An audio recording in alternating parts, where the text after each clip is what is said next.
At sa punto pong ito, ating pong talakayin ang update patungkol sa mga programa ng kasalukuyang administrasyon dito lang sa Mr. President on the Go. Una nga po dyan mga kababayan, Pangulong Ferdinand R. Marcos Jr.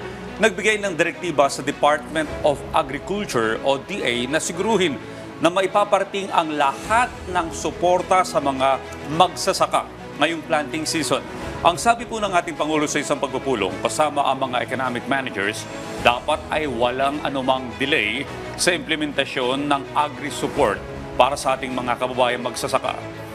Ipinag-utos rin ng Pangulo sa Department of Budget and Management o DBM na mabigyang prioridad ang sektor ng agrikultura para sa timely budgetary support.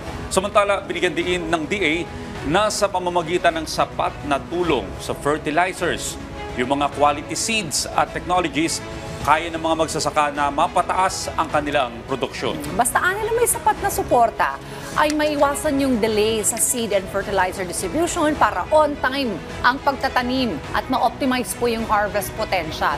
Samantala kung ating maalala po yung last year, taong 2024, talagang naging isang malaking hamon po yan para sa sektor ng agrikultura. Dahil kung ating maalala ay naging sunod-sunod po yung mga malalakas na bagyo, nagkaroon din po tayo ng El Nino at La Nina at ang prevalence ng animal diseases gaya po ng bird flu.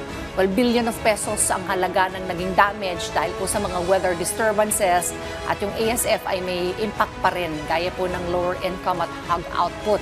Kaya naman napakahalaga po ng agaran at sapat na suporta ng gobyerno para sa produktibong sektor ng agrikultura para po sa taong 2025.